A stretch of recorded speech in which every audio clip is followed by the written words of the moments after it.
Students, next topic आता है हमारे पास therapeutic action of different classes of drugs. Therapeutic action का मतलब है कि जो डिजीज़ेज़ हैं उनकी ट्रीटमेंट में यूज़ होने वाली डिफरेंट क्लासेस ऑफ ड्रग्स जो हैं उनकी हम बात करेंगे। अब इसमें से हमारे पास जो सबसे फर्स्ट है वो आती है एंटासिड्स। अब देखिए नाम से ही पता चलता है, नेम क्या है इसका, एंटासिड्स। यानी ये ड्रग्स जो हैं ये एसिडिटी के अगेंस्ट काम करती हैं। पर अब सबसे पहले ये एसिड कौन से एसिड की बात हो रही है, तो होता क्या है बेटा, हमारी बॉडी में डाइजेशन के लिए हमारे स्टमक में एक एसिड सिक्रीट होता है। कौन सा एसिड सिक्रीट होता है? Hydrochloric acid. और ये डाइजेशन के लिए ज़रूरी होता है। स्टमक में ये इस हाइड्रोक्लोरिक एसिड की सिक्रीशन जो है ये ज़रूरी होती है डाइजेशन प्रोसेस के लिए। लेकिन कई पर्सनस में क्या होता है, ये ओवर प्रोडक्शन ऑफ एसिड होता है, यानी ज़रूरत से ज़्यादा एसिड सिक्रीट होता है। तो जब स्टमक में ज़रूरत से ज़्यादा एसिड सिक्रीट होगा तो उससे क्या होता है, इरिटेशन होती है, पेन भी होती है। और अगर ये बहुत लंबे टाइम तक ऐसी प्रोसेस चलती रहे, इसी तरह की सिचुएशन बनी रहे, तो अल्सर भी डेवलप हो जाता है। अल्सर मतलब एक जख्म सा क्रिएट हो जाएगा। अच्छा, तो इस तरह की ड्रग्स को जो है, मतलब इस तरह की प्रॉब्लम्स को कम करने के लिए जो ड्रग्स को हम यूज़ करेंगे उनको हम कहते हैं एंट एसिड्स। तो ये देखिए यहाँ पे ये बताया है सबसे पहले, these drugs are used for the treatment of acidity in stomach. तो इनका काम क्या है, जो स्टमक में एसिडिटी होती है उसकी ट्रीटमेंट में यूज़ होती है। अच्छा, इसके बाद आता है over production of acid in the stomach. यानी स्टमक में ज़रूरत से ज़्यादा अगर एसिड सिक्रीट होगा तो इससे क्या होता है, कोजेस इरिटेशन एंड पेन। तो जलन होती है स्टमक में। And in some cases ulcers are developed in the stomach. तो ये चीज़ मैंने पहले भी बताई कि कुछ केसेस में क्या होता है, इवन अल्सर भी डेवलप हो जाता है। अच्छा, अब देखिए प्रॉब्लम क्या हुई है, प्रॉब्लम ये हुई है कि स्टमक में एसिड की जो सिक्रीशन है, जो हाइड्रोक्लोरिक एसिड मैंने बताया आपको डाइजेशन के लिए ज़रूरी होता है, वो उसकी सिक्रीशन जो है वो ज़रूरत से ज़्यादा हो गई है। तो क्योंकि एसिड की सिक्रीशन ज़रूरत से ज़्यादा हो गई है तो इसलिए अल्सर डेवलप हो गया। तो अब इसकी सॉल्यूशन क्या है? इसका सॉल्यूशन ये है कि इसने कहा एंटासिड्स ले लो। अब एंटासिड्स में सबसे पहले जो हमारे एग्जांपल्स थे वो कौन थे? बेसिस थे। क्योंकि सिंपल कंसेप्ट यही सोचा जो डॉक्टर्स थे उन्होंने कि अच्छा एसिड बढ़ गया तो बेस खिला दो, क्योंकि बेस एसिड को क्या कर देगा, न्यूट्रल कर देगा। तो अब हमारे पास कुछ एग्जांपल्स हैं, हम उनके बारे में स्टडी करते हैं। देखिए antacids such as sodium hydrogen carbonate. अब आपने ये सोडियम हाइड्रोजन कार्बोनेट है, इसका फॉर्मूला भी सुन लेना। क्या फॉर्मूला होगा? NaHCO3। तो ये बेस होता है। और a mixture of aluminium and magnesium hydroxide. अब एल्यूमिनियम हाइड्रोक्साइड क्या होता है? AlOH thrice. और मैग्नीशियम हाइड्रोक्साइड क्या होता है? MgOH twice. तो ये जो बेसिस हैं कौन कौन से, AlOH थ्राइस और मैग्नीशियम हाइड्रोक्साइड, ये बेस हैं। तो ये एसिडिटी के ट्रीटमेंट में यूज़ होती हैं। आपको पता होगा बेटा, जो जूनियर क्लासेस से आप स्टडी कर रहे हो, कि जो substance OH negative ion release करेंगे वो बेस होते हैं। और क्योंकि ये बेस होते हैं इसीलिए ये एसिडिटी की ट्रीटमेंट में यूज़ हो जाएंगे। अच्छा, नेक्स्ट बात करते हैं। However excessive hydrogen carbonate, excessive मतलब जरूरत से ज़्यादा, कौन? Hydrogen carbonate. हाइड्रोजन कार्बोनेट मतलब किसकी बात कर रहा है? सोडियम हाइड्रोजन कार्बोनेट की बात कर रहा है। Can make the stomach alkaline. अब इसको चलो थोड़ा सा मैं समझा देता हूँ पहले, फिर वहाँ देखते हैं। होता क्या है कि जो NaHCO3 है ना, ये मतलब बहुत ज़्यादा बेटर मेडिसिन नहीं है। वैसे तो बेस है, बेस है तो एसिड को न्यूट्रल कर देगी और एसिडिटी ख़त्म हो जाएगी। लेकिन इसकी बहुत बड़ी एक प्रॉब्लम है। प्रॉब्लम क्या है वो बड़े ध्यान से सुनना बेटा। ये जो NaHCO3 है ये बेसिक होती है और वाटर में बड़ी आसानी से डिज़ोल्व हो जाती है। अब स्टमक में मेन लिक्विड कौन है? वाटर। ये आपको पता रहना चाहिए। तो जब भी कोई पर्सन इसको खाता है तो ये स्टमक में यानी वाटर में बड़ी ईजिली डिज़ोल्व हो जाती है और जो ज़्यादा एसिड बना होता है उसको न्यूट्रल कर देती है। लेकिन प्रॉब्लम भी यहीं से शुरू होती है, ध्यान से सुनना। अगर पर्सन इसको ज़रूरत से ज़्यादा खा ले तो होगा क्या, शुरू में तो इसने जो एक्स्ट्रा एसिड था उसको न्यूट्रल कर दिया, लेकिन जो बाद में अगर जो और ज़्यादा NaHCO3 यूज़ कर ली तो उसने स्टमक के मीडियम को कैसा बना दिया? बेस बना दिया। बेसिक है, जितना एसिड था उसको न्यूट्रल कर दिया। अब जरूरत से ज़्यादा खाइए तो फिर स्टमक में कैसा मीडियम बन जाएगा? बेस ज़्यादा हो गया। तो अब होगा क्या, जैसे आप एक नॉर्मल सी बात पढ़ते आ रहे हो कि opposite charges attract each other, तो वो चीज़ यहाँ पे भी ट्रू है बेटा। जैसे opposite charges attract each other, वैसे ही opposite natures attract each other, यानी बेसिक नेचर जो सब्सटेंस है वो किस सब्सटेंस को अट्रैक्ट करेगा, एसिडिक नेचर के सब्सटेंस को। तो अब यहीं से प्रॉब्लम शुरू हो गई, यानी पर्सन ने सोडियम हाइड्रोजन कार्बोनेट जो है वो अगर ज़रूरत से ज़्यादा खा ली, तो शुरू में तो उसने जो एक्स्ट्रा एसिड था उसको न्यूट्रल भी कर दिया, लेकिन उससे भी ज़्यादा अगर खा ली है न्यूट्रल करने के बाद भी, तो अब उसने स्टमक में कैसा मीडियम बना दिया, बेसिक, और बेस किसको अट्रैक्ट करेगा, एसिड को। तो प्रॉब्लम क्या थी, एसिड सिक्रीशन जरा ज़्यादा हो रहा था, लेकिन अब क्योंकि बेसिक ज़्यादा हो चुका है तो वो एसिड के सिक्रीशन को और बढ़ा देगा। यानी पहले ही एसिड सिक्रीशन ज़्यादा हो रहा था, लेकिन अब वो एकदम से और ज़्यादा बढ़ा देगा, तो ये एक बहुत बड़ी प्रॉब्लम है। मैं फिर रिपीट कर देता हूँ, होगा क्या, सोडियम हाइड्रोजन कार्बोनेट जो है ये वाटर में ईजिली डिज़ोल्व हो जाती है। जब ये वाटर में डिज़ोल्व हो जाती है तो ये क्या करेगी, ये शुरू में तो जो एक्स्ट्रा एसिड है उसको न्यूट्रल कर देगी, लेकिन अगर उसके बाद भी पर्सन ने खाई ये सोडियम हाइड्रोजन कार्बोनेट, तो वो तो स्टमक में बेस बना देगा, और बेस किसको अट्रैक्ट करेगा, एसिड को। तो जो एसिड प्रॉब्लम ये थी कि पहले ही ज़्यादा रिलीज हो रहा है, अब और ज़्यादा रिलीज होना शुरू हो जाएगा, तो इसने तो बेटा प्रॉब्लम को और बढ़ा दिया। ये इस जो मेडिसिन है सोडियम हाइड्रोजन कार्बोनेट की, ये सबसे बड़ी प्रॉब्लम है। तो वही चीज़ यहाँ पे बताइए, देखो, हाउ एवर एक्सेसिव, जरूरत से ज़्यादा हाइड्रोजन कार्बोनेट मतलब सोडियम हाइड्रोजन कार्बोनेट की ही बात हो रही है, NaHCO3 की, can make the stomach alkaline, उसने स्टमक को कैसा कर दिया, अल्केलाइन, बेसिक बना दिया। अल्केलाइन वर्ड का क्या मतलब होता है, बेस, ये लिख लेना बेटा चाहे। And trigger the production of even more acid, trigger का मतलब होता है सडन इंक्रीज, ये लिखा हुआ है यहाँ पे देखो साइड में। और तो ये क्या कर रहा है, अगर हाइड्रोजन कार्बोनेट एक्सेस में, एक्सेस मतलब जरूरत से ज़्यादा स्टमक के अंदर चला गया, तो स्टमक को कैसा बना देगा, बेसिक मीडियम बना देगा। और ट्रिगर का मतलब सडन इंक्रीज, यानी एकदम से एसिड का सिक्रीशन जो है वो और ज़्यादा बढ़ा देगा। तो इसने तो प्रॉब्लम जो एसिडिटी थी उसको कम करने के बजाय और बढ़ा दिया, ये इसकी सबसे बड़ी लिमिटेशन है इस मेडिसिन की। अच्छा, दूसरी कौन सी मेडिसिन बताई थी मैंने, दूसरी बताई थी MgOH ट्वाइस और AlOH थ्राइस। अब आगे तो ध्यान से सुनो, ये जो MgOH ट्वाइस और AlOH थ्राइस हैं ये NaHCO3 से बेटर हैं। बेटर क्यों है, बड़े ध्यान से सुनना बेटा। ये जो MgOH ट्वाइस और AlOH थ्राइस होती है ना, ये एसिड से तो रिएक्ट कर जाएंगी, यानी जो स्टमक में ज़रूरत से ज़्यादा एसिड आया है उससे रिएक्ट करेंगी और उसको न्यूट्रल कर देंगी। जब स्टमक न्यूट्रल हो जाएगा तो पर्सन को पेन फील नहीं होगी। लेकिन अब ये जो मेडिसिन्स हैं MgOH ट्वाइस और AlOH थ्राइस, ये एसिड से तो रिएक्ट करती हैं लेकिन वाटर में डिसॉल्व नहीं होती हैं, ये इनसोल्यूबल हैं। ये सबसे बड़ा इंपॉर्टेंट पॉइंट है, ध्यान से सुनने वाला। ये जो MgOH ट्वाइस हैं और AlOH थ्राइस है ये वाटर में इनसोल्यूबल है। इनसोल्यूबल है तो बेटा वाटर में ये डिसोशिएट यानी OH नेगेटिव आयंस रिलीज नहीं करेंगे। अगर वाटर में OH नेगेटिव आयन यानी स्टमक में जो वाटर है उसमें OH नेगेटिव आयंस रिलीज नहीं करेंगे, तो स्टमक में बेसिक मीडियम क्रिएट नहीं होगा। और अगर स्टमक में बेसिक मीडियम क्रिएट नहीं हुआ, इसका मतलब वहाँ पे न्यूट्रल ही रहा सब्सटेंस। और न्यूट्रल के लिए pH कितना होता है, 7, और बेसिस के लिए क्या होता है, 7 से अबव, 7 से 14। तो जो pH है वो मैंने कहा ना न्यूट्रल ही रहेगा, न्यूट्रल रहेगा तो वो pH 7 ही रखेगा, 7 से ऊपर यानी अबव 7 यानी बेसिक मीडियम क्रिएट नहीं होने देगा। तो इसलिए ये जो मेडिसिन्स हैं ये ज़्यादा बेटर हुई किसके कंपैरिजन में, सोडियम हाइड्रोजन कार्बोनेट के कंपैरिजन में।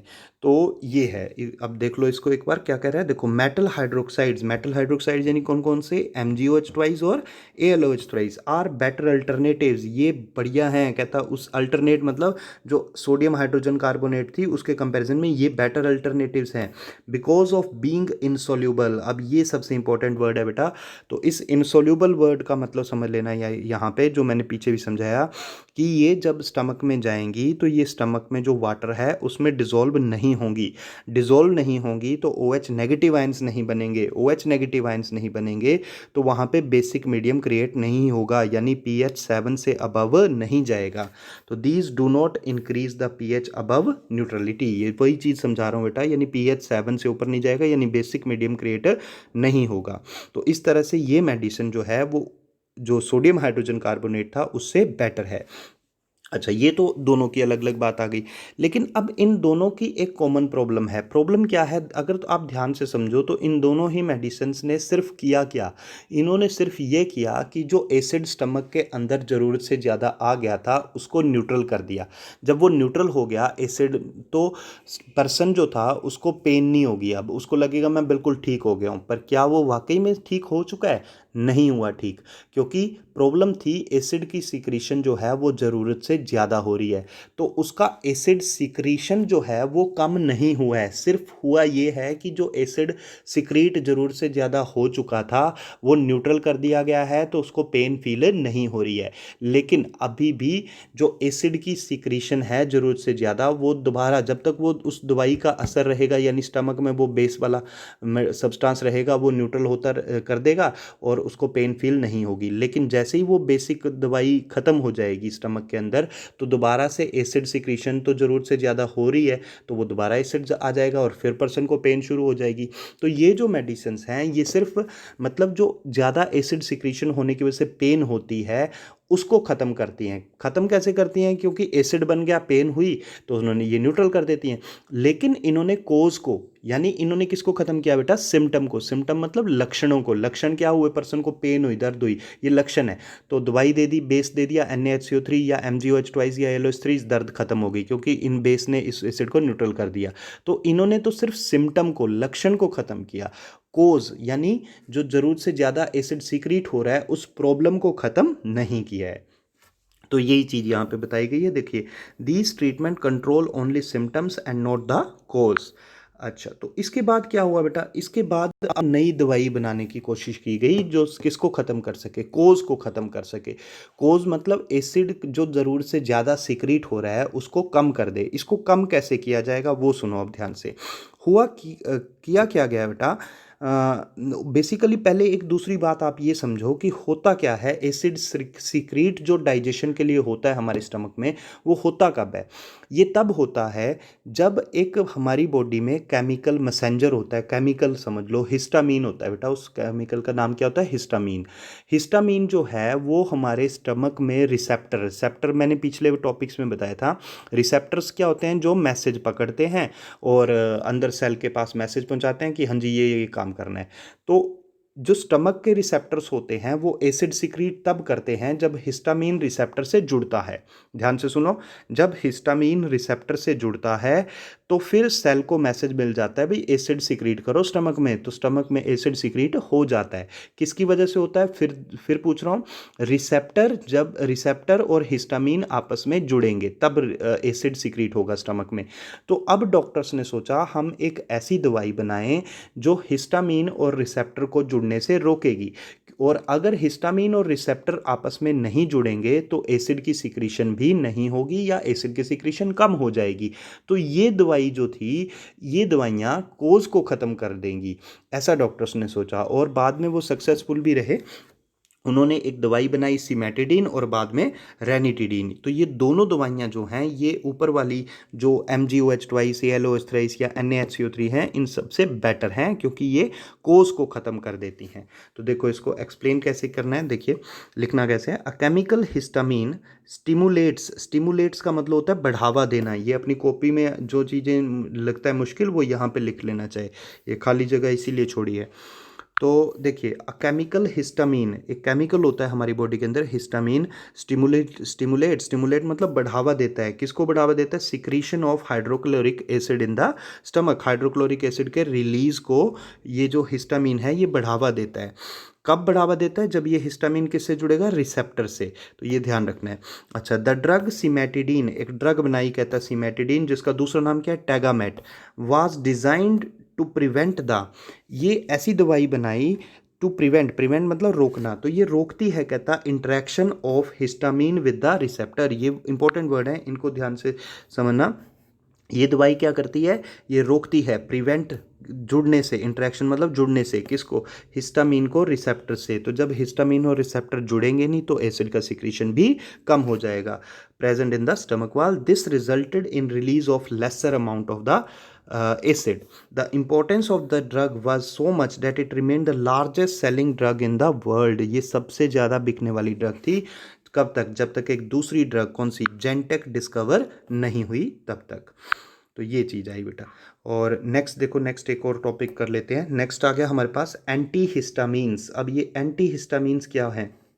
ये है एंटी हिस्टामीन। हिस्टामीन वर्ड ऊपर भी आया था, तो मैंने ऊपर भी बताया कि हमारी बॉडी में कुछ केमिकल्स होते हैं जो मूव करते हैं, कई तरह के केमिकल्स होते हैं, उनको हम कहते हैं histamines.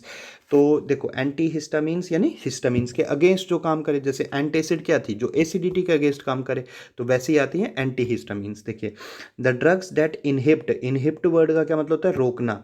The action of histamine are known as anti histamines और एंटी एलर्जिक ड्रग्स। इसको भी अच्छे से अंडरलाइन कर लेना। कौन सा वर्ड है यहाँ पे? Anti allergic.